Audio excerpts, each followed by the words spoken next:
je m'appelle Jacques Cochet, je suis psychologue clinicien de formation. J'ai exercé, je dis j'ai exercé parce que j'ai pris ma retraite du régime général, pour être clair, et j'ai exercé comme psychologue clinicien en gérontologie pendant 35 ans. Et donc, je suis aussi professeur des universités et je suis en charge à la fois de recherche et d'enseignement dans le domaine de la psychologie du vieillissement, la psychologie de la personne âgée, sachant que le vieillissement est une chose, c'est un processus, et puis la personne âgée, c'est une personne qui est au bout de son parcours de vie, mais avec toutes les problématiques que ça peut être amené à rencontrer. Donc, je suis en particulier aussi intéressé à la maladie d'Alzheimer, puisque, on le sait tous, c'est une question, une problématique très dominante en gérontologie, en gériatrie. Peut-être un aspect qui m'intéresserait de développer, c'est que la maladie d'Alzheimer, si elle occupe beaucoup, elle risque en même temps, à travers la communication qui se fait à son sujet, elle risque d'effacer, d'occulter le sujet réputé malade et ses proches. Et je ne dissocierai d'ailleurs jamais le malade de ses proches et les proches du malade, parce que ce sont vraiment des binômes, des systèmes de binômes qui sont très, très resserrés, et les problématiques sont partagées entre le sujet malade et ceux qui l'accompagnent.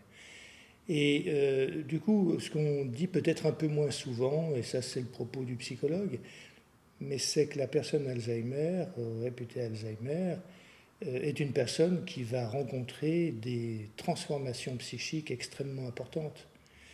Il faut bien se mettre dans l'idée qu'une personne qui a cherché à gagner son autonomie tout au long de son enfance, de son adolescence, Dieu sait que chez les adolescents, prendre son autonomie, c'est un rêve parfois, c'est un projet en tout cas qui est fort, mais qui est aussi complexe parce qu'il faut réaliser cette autonomie. Et tout au long de sa vie d'adulte, on entend souvent des adultes dire quand on est enfant, quand on est adolescent, on rêve de ce qu'on pourrait faire et de la liberté, de l'autonomie qu'on pourrait avoir.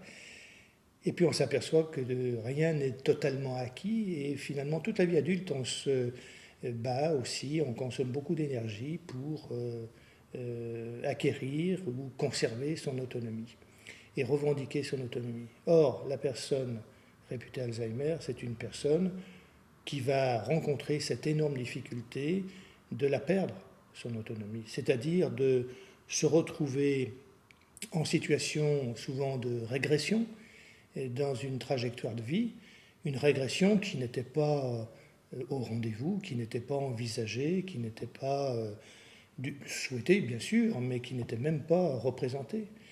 Et le choc pour une personne qui a avancé sur ce long parcours de vie, le choc de se voir dans l'incapacité d'accomplir parfois des gestes de la vie quotidienne, l'incapacité de faire ses décisions par elle-même, c'est une difficulté qui est envahissante, obsédante et c'est très douloureux. Alors c'est douloureux pour son estime d'elle-même, on en parle beaucoup. Aujourd'hui on parle beaucoup des échelles de qualité de vie, de l'estime de soi. Mais c'est plus profond encore que la simple estime de soi. C'est vraiment un effondrement des valeurs, un effondrement souvent d'un projet. Et ça, ce sont des dimensions douloureuses. Alors, comme j'en parle, on a l'impression d'un catastrophisme absolu. Certains parlent de naufrage. Oui, d'une certaine façon, mais tous les malades ne sont pas logés à la même enseigne. Et surtout, le processus est évolutif. Ce qui fait que les questions que rencontre un malade Alzheimer au début de sa maladie, celles qu'il rencontre en cours de maladie, celles qu'il rencontre en fin de parcours de maladie, ne sont pas les mêmes. Il y a une évolution, il y a des transformations. Mais le point commun, le tronc commun, c'est quand même cet effondrement d'une autonomie qui est très coûteuse, très, très problématique pour la personne. Je reviens à mon propos, c'est la science fait un travail considérable, énorme, sur le développement des savoirs, des connaissances sur la maladie d'Alzheimer, et c'est bien fondé, et c'est heureux. Et on peut espérer qu'elle avance encore un peu plus loin, cette science, pour nous renseigner et voire même apporter des solutions en termes de traitement, en termes de prise en charge, en termes de prévention. C'est le rêve scientifique, c'est ce qui motive tous les chercheurs. C'est bien. Mais quand je dis c'est insuffisant, effectivement, le malade, lui, n'est pas forcément intéressé par les détails de la connaissance scientifique.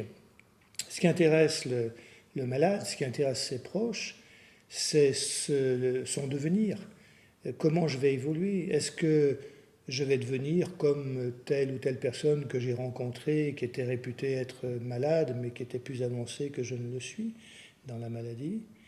C'est le problème des proches qui s'inquiètent. Mon parent, mon conjoint, comment va-t-il évoluer? Est-ce qu'un jour il continuera à me reconnaître, à reconnaître les lieux dans lesquels on a partagé tellement de choses dans la vie? Ça, ce sont de vraies inquiétudes, de vraies angoisses. Et aujourd'hui, peut-être en parlant trop, et trop uniquement de la science et des produits de la science, on efface un petit peu ces problématiques qui sont profondément humaines et que les proches doivent traiter, gérer tout au long de l'accompagnement de la personne malade. On parle beaucoup, par exemple, d'habileté ou de perte des habiletés du sujet malade.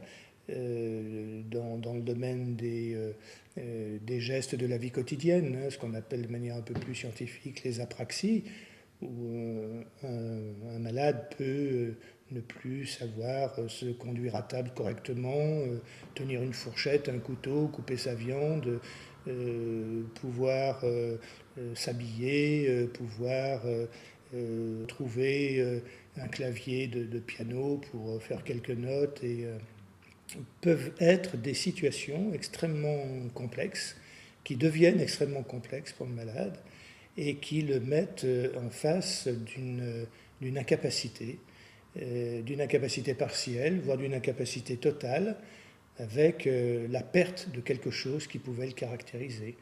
Être au restaurant avec des amis et ne plus arriver à couper sa viande, être obligé de camoufler parce qu'on a conscience au départ de son handicap, être obligé de camoufler son handicap à travers des choix de menus qui seraient plus accessibles aux apraxies, prendre de la purée plutôt que de prendre un légume plus complexe à couper, par exemple, ça va tenir un temps, mais il arrivera un moment où la personne va commettre des erreurs et exposer ces erreurs au regard de l'entourage. Et ça, c'est un exemple d'une de ces difficultés. Dans le domaine des troubles de la communication aussi, la recherche du mot, la construction de la phrase va devenir quelque chose de difficile pour le malade. Alors, encore une fois, ce que j'appelle les tenues de camouflage, chercher le synonyme, chercher la périphrase qui permettra de contourner le manque de mots. Ça marchera un moment, ça fonctionnera, ça permettra d'éviter d'exposer trop ces incapacités aux yeux des autres et aux oreilles des autres. Mais à un moment donné, le défaut se manifeste. Et là aussi, de nouveau, c'est un peu l'état de catastrophe pour le malade, mais aussi pour les personnes de son entourage qui ne s'attendaient pas à qui peuvent être surpris par cette incapacité. On retrouve aussi dans la vie quotidienne des difficultés majeures dans la reconnaissance, ce qu'on appelle les agnosies de manière un peu plus technique. C'est-à-dire, ce n'est pas un trouble de la perception. La personne peut très bien voir, sentir, goûter les choses, mais elle ne peut plus reconnaître le goût, l'odeur, la couleur, l'objet, et ces agnosies qui peuvent être visuelles, auditives, donc tactiles, et ces agnosies sont très envahissantes, là aussi, dans la vie quotidienne. C'est la difficulté à reconnaître son vêtement parmi d'autres vêtements, c'est la difficulté éventuellement à reconnaître un son. Moi, j'ai l'exemple de personnes âgées en début d'Alzheimer ou en Alzheimer un peu avancé, qui à leur domicile confondent la sonnerie du téléphone et la sonnerie de la porte d'entrée. Et elles vont ouvrir quand le téléphone sonne, ou elles décrochent le téléphone quand on sonne à la porte, et elles s'étonnent qu'il n'y ait personne à l'endroit qu'elles pensaient être celui qui avait provoqué cette sonnerie. Et donc là, on a là aussi des inquiétudes, des inconforts qui, de manière cumulée, de manière répétitive, provoquent de l'angoisse. Alors l'angoisse, encore une fois, elle est partagée. Le malade s'angoisse lui-même. Il se rend bien compte qu'il n'arrive plus à tout faire. Plus tard, quand la maladie évolue, il s'en rendra peut-être un peu moins compte. La nosognosie s'installera. Mais longtemps, on peut penser qu'assez longtemps, le malade a une conscience importante de ses troubles et les cache ou cherche à les atténuer en tout cas, et à trouver des moyens de substitution. Mais ces angoisses-là, elles sont aussi celles des proches qui perçoivent, qui n'osent pas dire. Donc là, il y a des formes de non-dit réciproques qui sont habitées de respect, qui sont habitées de prudence, de précaution, d'attention à l'autre, mais qui à un moment donné laisseront s'échapper l'expression des troubles et qui provoqueront ces angoisses partagées. Donc l'accompagnement de la personne âgée Alzheimer est un art difficile, très difficile, parce qu'il faut arriver à composer avec ses prudences, tout en n'étant pas dupe et en essayant d'avancer et d'évoluer vers un partage de la gestion de ces situations. Et parfois, la complicité arrive à s'installer. On voit des situations, d'ailleurs, très, très gaies, très heureuses, où le fou rire, par exemple, même si on sait en psychologie que le fou rire est plutôt un mode de défense, comme on l'appelle, pour se protéger de trop de morosité. Mais parfois, l'humour, le rire, le sourire, la complicité arrivent à détendre un peu l'atmosphère et la relation. Mais il arrive parfois que ces comportements-là ne sont pas au rendez-vous et l'agressivité s'installe, la peur réciproque s'installe, et ça devient une relation très tendue, très difficile. Alors pour complexifier un petit peu mon propos peut-être, le binôme aidant-aidé peut parfois reprendre à son compte une certaine forme de tension, en essayant, dès qu'un tiers entre dans le jeu de la relation, en essayant de faire bonne figure.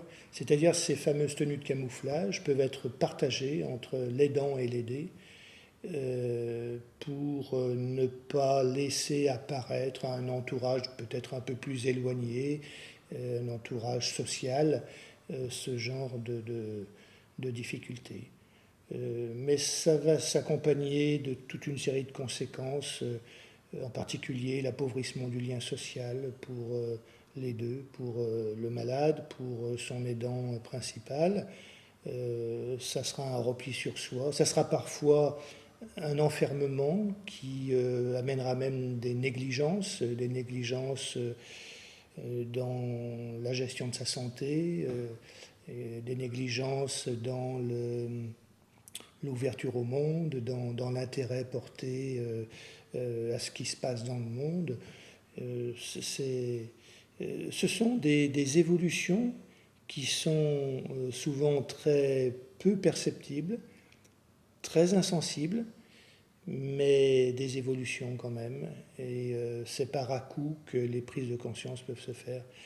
Donc, sans entrer trop dans les détails, moi il me semble que ce qu'il faut aussi mettre en avant, ce sont ces dimensions-là. On n'est plus dans la neuropathologie au sens scientifique du terme, on n'est plus dans l'exploration du menu détail du fonctionnement cortical ou de l'hippocampe. Effectivement, on est dans un autre registre, mais ce registre, c'est vraiment celui qui appartient au malade, qui appartient à ses proches. C'est un registre qui est très pertinent et qui ne doit pas être absent de nos préoccupations. Du côté scientifique, la recherche est très découpée. Selon qu'on est généticien, qu'on est neurologue, qu'on est nutritionniste, qu'on est gériatre, même généraliste, on n'a pas les mêmes approches. Donc la recherche se caractérise un peu par la découpe. On pourrait même dire que dans une discipline, la recherche va encore chercher à découper. Les neurologues ne travaillent pas exactement sur les mêmes objets dans leurs travaux de recherche.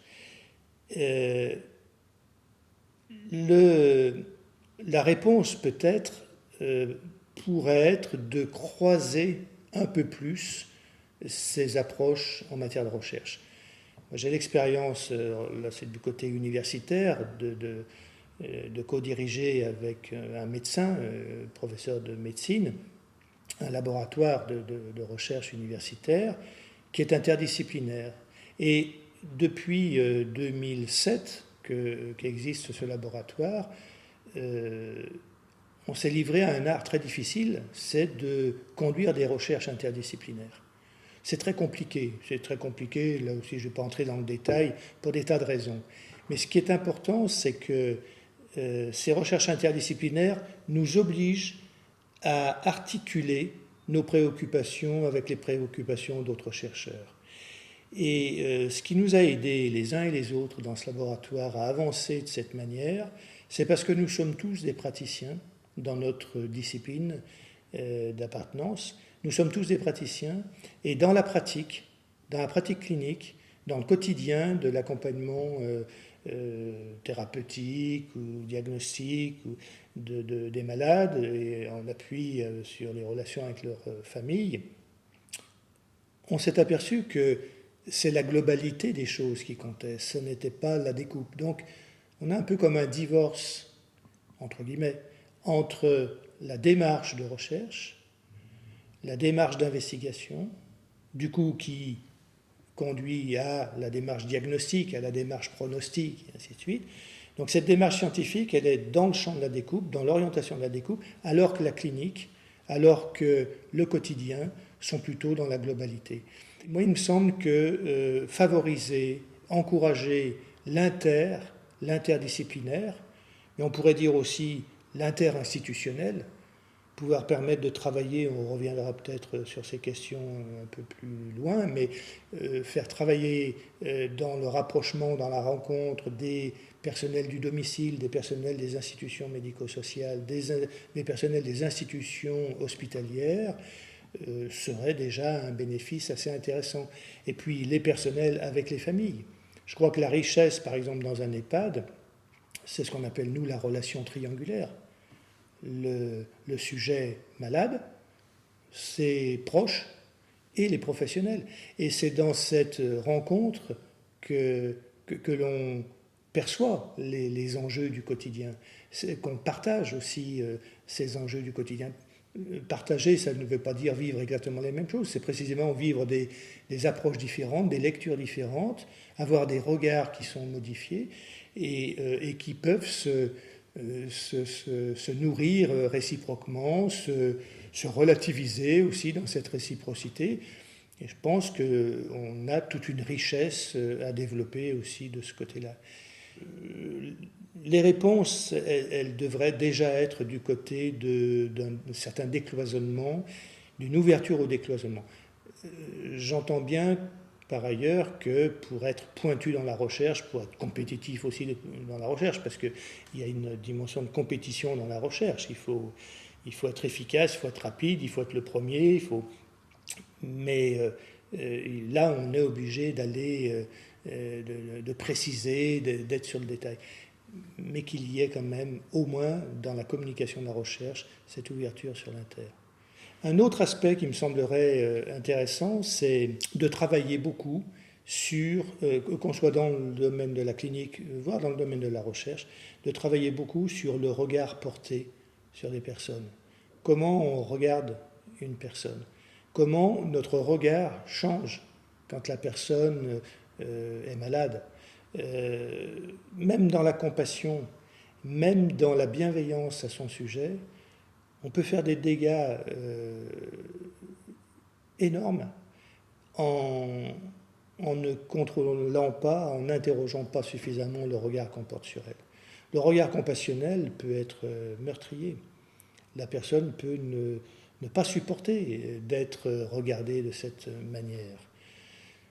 Je le dis souvent à des collègues psychologues, je le dis souvent aussi aux étudiants que je rencontre et que je forme, mais le regard sur le déficit risque d'évacuer toute la dimension des compétences de substitution, toute cette réserve d'aspiration à vivre qu'il y a chez les personnes. On ne voit que le symptôme, on ne voit que ce qu'on cherche à évaluer, ce qu'on cherche à mesurer, ce qu'on cherche à traiter, le cas échéant.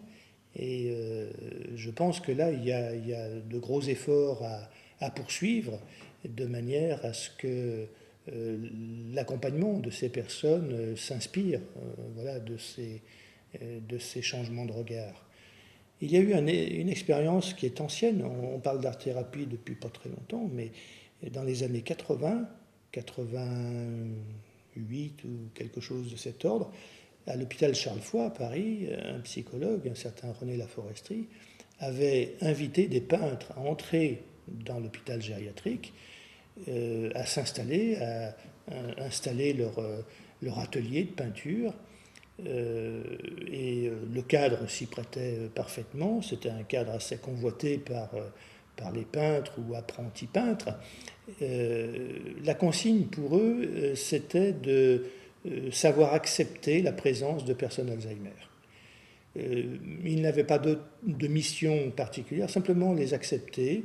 Et si toutefois ils étaient intéressés à prendre les pinceaux, à toucher la terre pour participer à de la poterie, eh bien, il les accompagnait dans cette initiative.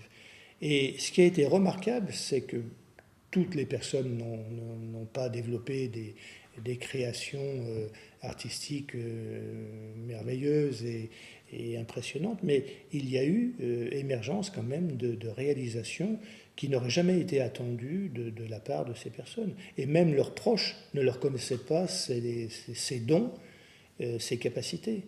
Et d'où venait donc cette émergence d'une compétence à commettre une œuvre, à commettre un tableau, à danser? C'est la ressource de la personne, c'est cette, ce que nous on appelle cette pulsion de vie, cette confiance en soi qui se réhabilitait au moins temporairement et partiellement dans ces moments-là, et qui permettait l'expression de quelque chose de constructif. Donc le changement de regard, on a par ces petites expériences la preuve, mais pratiquement la preuve scientifique, des effets induits par ce changement de regard. On pourrait prescrire le changement de regard. Alors c'est facile à dire, c'est pas forcément facile à mettre en œuvre, mais il me semble que dans l'accompagnement, on a aussi des postures de ce genre à apprendre, à inventer. Je suis confiant parce que, au-delà des enseignements qui sont assez pauvres dans ce registre, au-delà des pratiques préconisées dans les institutions médico-sociales, dans les institutions de maintien à domicile ou de soins à domicile, qui sont aussi assez pauvres dans ce registre-là, il y a paradoxalement cette acuité, cette sensibilité de personnel de contact qui ne sont pas des savants, mais qui ont eu l'audace, à un moment donné,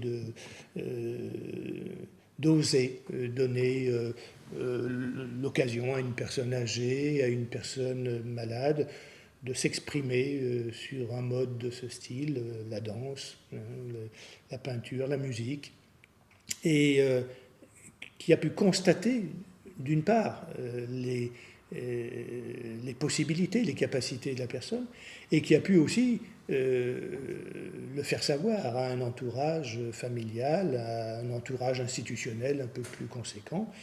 Et ces étonnements-là me semblent être des éléments très très précieux dans l'accompagnement.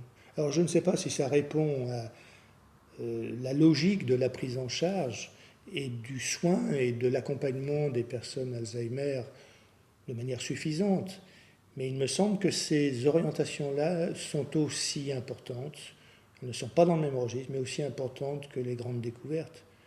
Et je suis à peu près convaincu, mais peut-être que je ne serai plus de ce monde quand ça sera le cas, que les découvertes scientifiques ne répondront pas, elles sont attendues et elles sont nécessaires, mais elles ne répondront pas à ces enjeux très humains, très profondément humains, que des personnes malades sont amenées à vivre et à rencontrer dans le cadre de leur maladie et de leur fin de vie avec cette maladie. Moi, ce qui me semble le plus important, c'est ce que j'appelle la fonction inter, c'est-à-dire le croisement des données. Ça peut se faire dans des lieux différents, mais ce qui peut être commun, c'est la volonté d'aller vers du croisement de regards, du croisement de données, du croisement de savoir aussi sur les personnes. Voilà, moi, cette préconisation, disons, elle n'est pas fonctionnelle, elle serait beaucoup plus structurelle. C'est-à-dire, je prends un exemple, la consultation, c'est un exemple tout simple parce que c'est quelque chose qui s'est assez bien répandu maintenant, mais la consultation mémoire, il y a en gros deux manières de faire une consultation mémoire. Soit plusieurs spécialistes, chacun dans sa discipline, voit successivement le malade ou le supposé malade et fait son diagnostic pour qu'ensuite ces approches sous des angles différents se partagent et donnent un diagnostic plus riche, plus étoffé, plus contrasté et donc peut-être plus efficace. Moi, ce qui me semble encore mieux, plus intéressant, plus profond, c'est de pouvoir ensemble voir la personne dans des regards différents mais simultanés, et que ces regards différents puissent s'interpeller les uns les autres de manière à approcher la personne dans non seulement une globalité, mais une différentialité.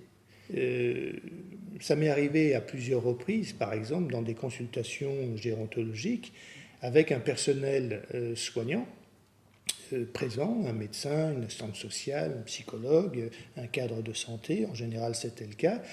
Le personnel soignant, on va dire de base, une aide-soignante, la plupart du temps, peut parfois capter, et souvent même capte, des mimiques, des postures, des manières de se comporter chez la personne que ni le médecin, ni le psychologue, ni le cadre de santé, ni l'assistant social n'ont perçu, parce qu'elle n'a pas le même regard. Et ce regard en situation de consultation, pluridisciplinaire, interdisciplinaire, ce regard-là de l'aide-soignante s'intègre dans la démarche et réoriente parfois ou remet le patient au centre.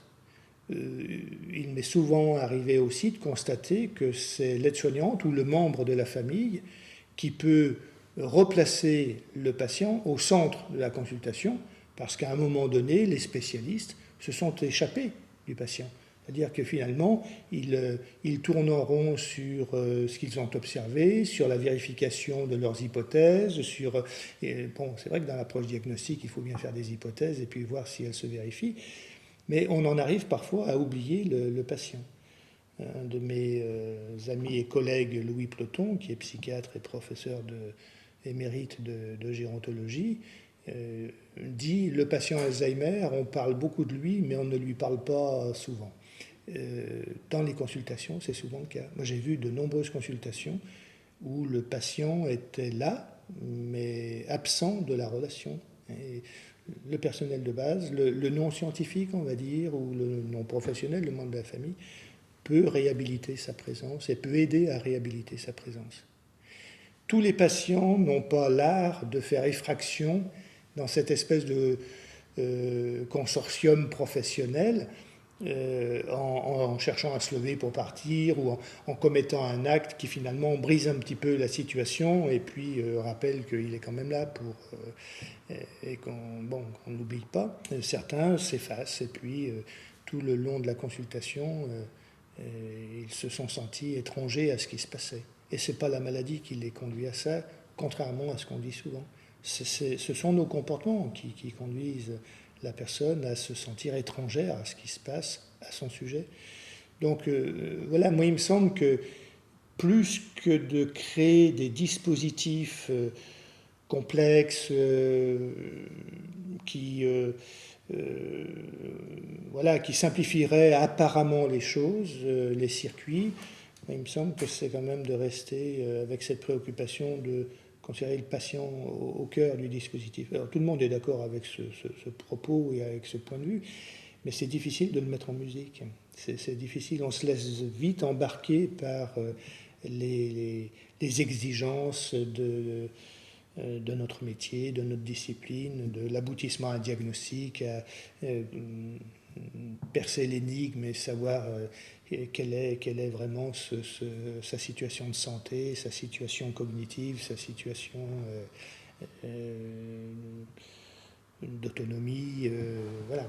Donc, mon propos, c'est de se mettre autour du patient et d'éviter de l'instrumentaliser trop, parce qu'on l'instrumentalise un peu rapidement.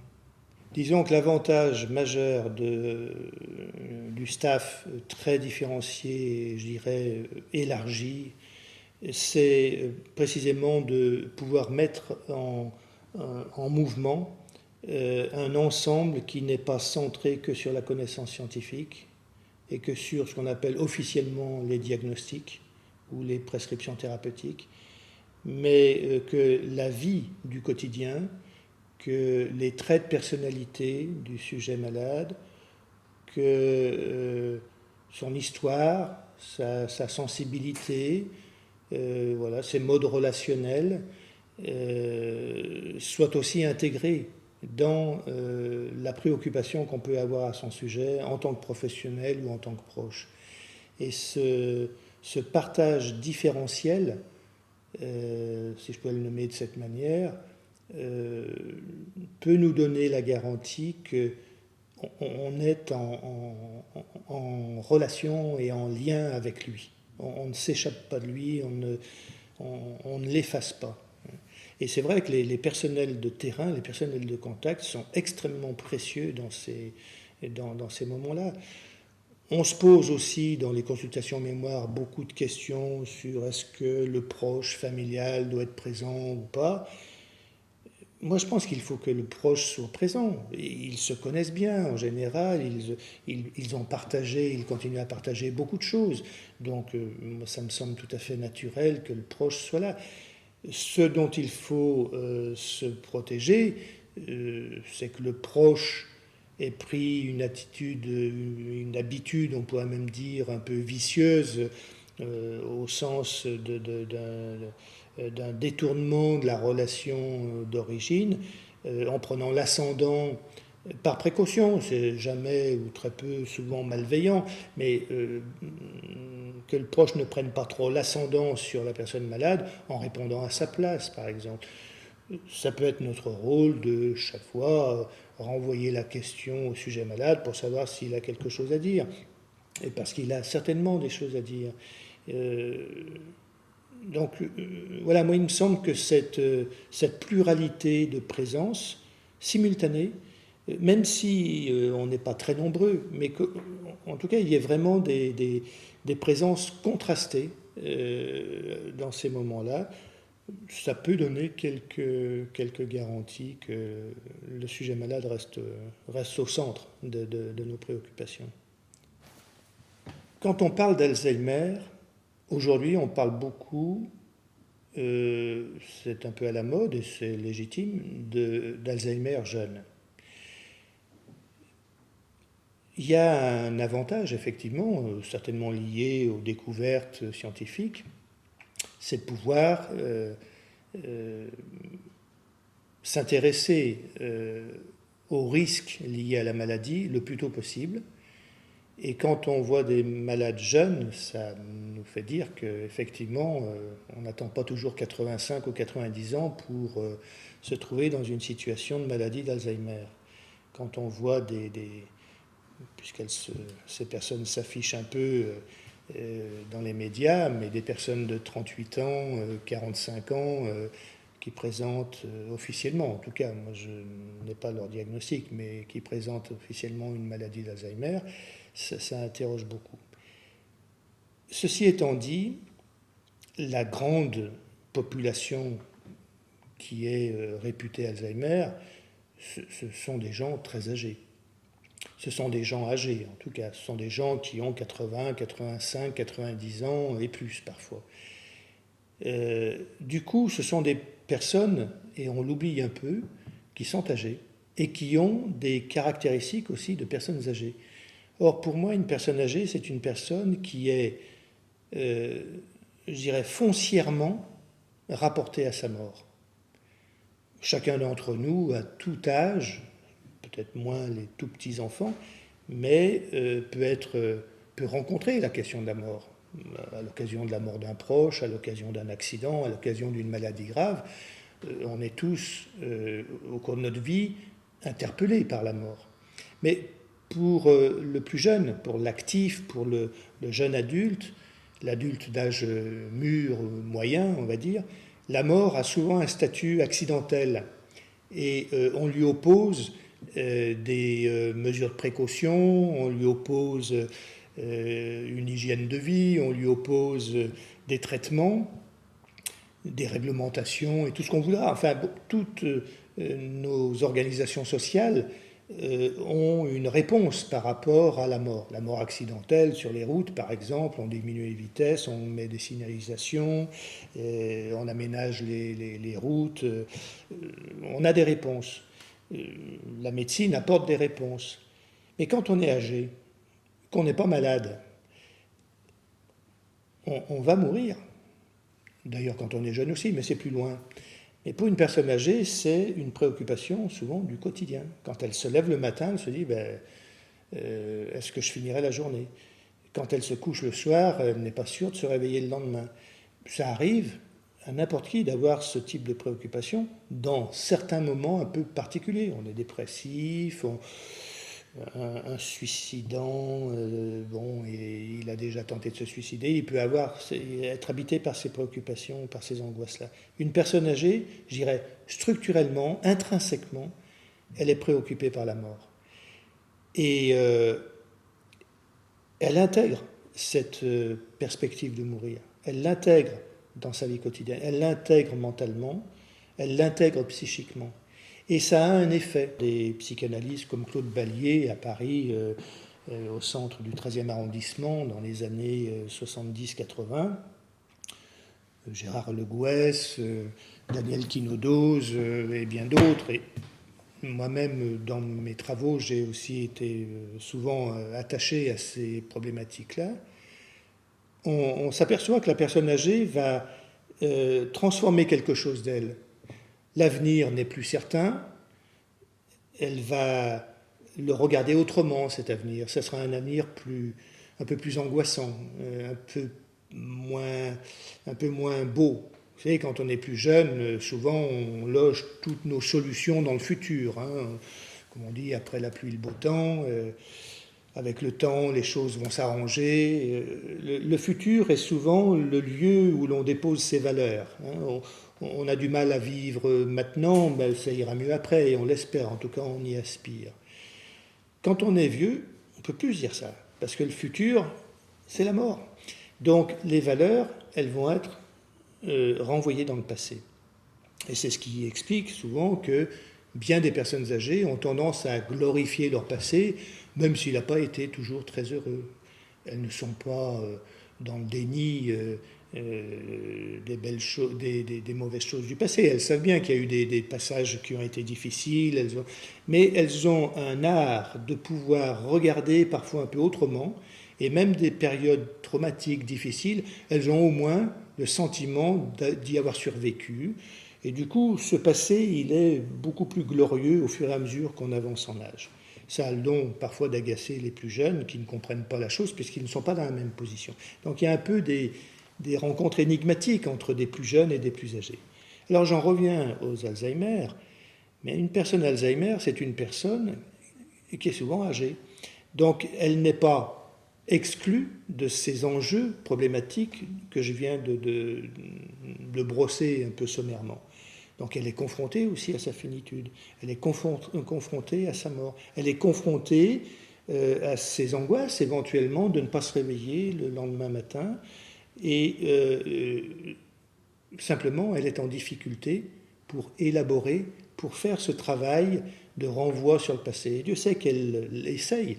Combien de fois on entend des personnes Alzheimer qui ressassent sans arrêt les mêmes choses, qui ont des retours de leur passé qui sont des retours bien mentalisés, elles les expriment, mais elles les expriment un peu dans le désordre temporel, et du coup on n'a pas le sentiment qu'elles font exactement le même travail que les personnes qui ne sont pas victimes d'une maladie d'Alzheimer. Mais en tout cas, elles sont confrontées aux mêmes enjeux. Et je pense que là aussi, on aurait quelque chose à développer avec les personnes âgées Alzheimer, et on voit des initiatives très heureuses qui se font dans ce registre, c'est le recueil des récits de vie. Alors bien évidemment, ils seront mal construits, souvent dans le désordre, les choses arrivent un petit peu selon l'émotion, selon l'impact émotionnel, affectif, mais il y aurait peut-être à les aider à reconstruire quelque chose d'un bilan de vie, les accompagner à cette démarche-là. Je pense que ça leur rendrait un fier service, parce qu'elles ne sont pas exemptes de ces angoisses de fin de vie que rencontrent toutes les personnes âgées. Alors ça, c'est un point pour moi qui est important, parce que, vous voyez, en mettant encore une fois trop la focale sur la maladie du neurone, on passe à côté de quelque chose qui est peut-être tellement plus essentiel. Ça ne veut pas dire que ce n'est pas intéressant et important de le faire, mais il y a peut-être pour la personne malade des choses bien plus essentielles dans le registre du sens de sa vie, dans le registre de la trace qu'elle va laisser, dans le registre et comment les autres vont continuer à vivre en mon absence. Est-ce que j'ai compté pour eux? Et ça, c'est vraiment une préoccupation, à mon avis, sur laquelle il faut qu'on s'ouvre.